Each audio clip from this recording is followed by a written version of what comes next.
সরু ধান, শক্ত গাছ আর লম্বা শীষের জানান দিচ্ছে উচ্চ ফলনশীল জাত ব্রি ১০৩। চলতি রোপা আমন মৌসুমে সিলেট অঞ্চল সহ দেশের বিভিন্ন এলাকায় সরকারের পক্ষ থেকে করা হয়েছে এ ধানের প্রদর্শনী। দেশের বিজ্ঞানীদের উদ্ভাবিত সর্বশেষ নতুন এই জাতটি বাণিজ্যিকভাবে লাভজনক হওয়ায় দাম নিয়ে হতাশা কাটছে কৃষকদের। ধানের শীষের দোল খেলানো বাতাস প্রাণবন্ত করছে কৃষকের নতুন স্বপ্নকে। পোকামাকড় থেকেও আমরা বিরত আছি, তারপরে ফলন দিক দিয়েও ভালো আছি। আমার ধান এই মাঠের মধ্যে এটা একটা সেরা ক্ষেত, ১০৩ উন্নত মানের ফলন নিচ্ছে।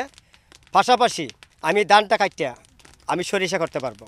প্রতি বছর কমছে ফসলি জমি, তাই বছরে একই জমিতে ফসলের সংখ্যা বাড়ানোর লক্ষ্যেই স্বল্পকালীন জাত সম্প্রসারণে জোর দেওয়া হয়েছে বলে জানায় কৃষি বিভাগ। সর্বশেষ গবেষণাগারে যে উদ্ভাবিত প্রযুক্তিসমূহ আছে, যে জাতগুলো আছে, সেই জাতগুলো মাঠ পর্যায়ে সম্প্রসারণ করাটা আমাদের একটা প্রকল্পের অন্যতম উদ্দেশ্য। এক্ষেত্রে আমরা যে ক্ষেত্রে সামনে দাঁড়িয়ে আছি, এটা বিরিধান ১০৩। এটা প্রচলিত আমনের অন্যান্য জাতের চেয়ে ২০ থেকে ২৫ দিন আগে পরিপক্ক হওয়ার কারণে জমিটা ২০ থেকে ২৫ দিন আগে খালি হয়, পরবর্তীতে বোরোর আগে সরিষা আবাদ করতে পারে। অটোমেটিক বিকাশ করতে সেট করুন অটোপে। বিকাশ থাকলে আর কি লাগে।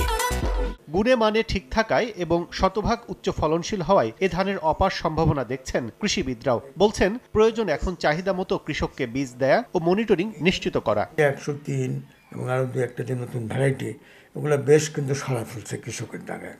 আমাদের কিন্তু এক একটা অঞ্চল কিন্তু এক এক রকম, সেই জন্য অঞ্চল ভেদে এই সকল জাতগুলোর বিন্যাস কী হবে সেটারও কিন্তু একটা আপনার মাঠ পর্যায়ে আপনার কিছু গবেষণা হওয়া দরকার।